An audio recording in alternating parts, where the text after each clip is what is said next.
What's up, folks? Quick short update on the SE-R. This series of videos has not gotten a ton of views, but that's fine. But in the event that one or two people, or maybe 100, watch this, I wanted to call out, or rather shout out to a fellow named Juan, who is he's one of the biggest presence on YouTube for the B13 SE-R. And he's got a bunch of videos. His channel is called BlipShiftApex, all one word, BlipShiftApex. And he's got a bunch of videos on this car, and I've done a couple of his mods and wanted to show you what I've done to this car. So when I got it, the shift linkage was 34 years old, and I just installed a number of things and also did the short shift mod for this car. So I'll show you the results first. This is my shifting now. It is so nice. And I just took it for a test drive, and man, it is just crisp. It is notchy, but in the right way. Super smooth. There's nothing confusing. There's no slop. And before, this thing was just like a freaking chicken leg, just, you know, flowing around in there with a rubber band holding it in, is what it felt like. So I am really happy with this, and I'll show you underneath what I replaced. So I replaced two things.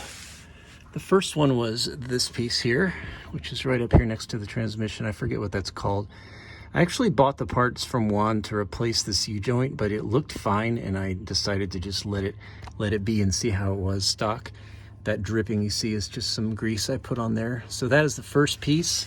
And then the second one is this guy right here, this bushing I'm pointing to, the one inside of there.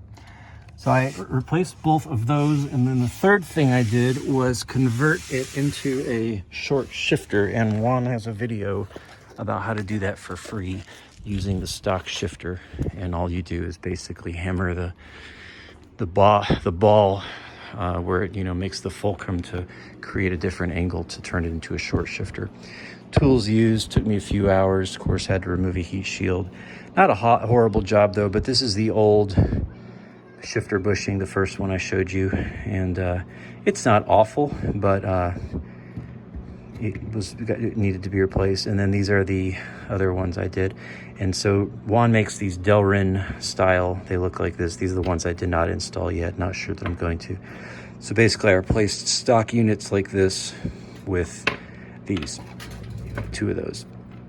And you know, I don't know which in my case was in worse shape, the front transmission one or the back ones that are part of the shift rod, but it doesn't matter, man. I was in there and, you know, had it all apart anyway, so it is just so much nicer. And if you're looking for this part, this is energy suspension. That's the big one.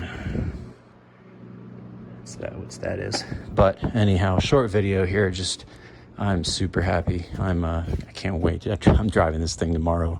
I got some errands to run. It's always a choice, you know. Do you drive the Cooper Insight? I got the CRX, and I got this, and this one is just, I'm so excited about driving it.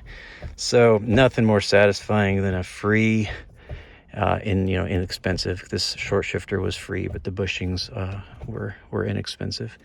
Those, you know, those mods that just make such a difference, and they don't cost much. And, you know, I spent a few hours wrenching on the car, but it was well worth it. So anyhow, that's the update on the short shifter and new bushings. Hey, neighborhood kids think I'm a superhero. Anyhow, hey, thanks for watching. Nissan SE-R, first generation. Go get one, and you'll be happy. Relive the good old days. Feel like everything's okay driving around in an old car. All right, thanks for watching. Peace. God bless you.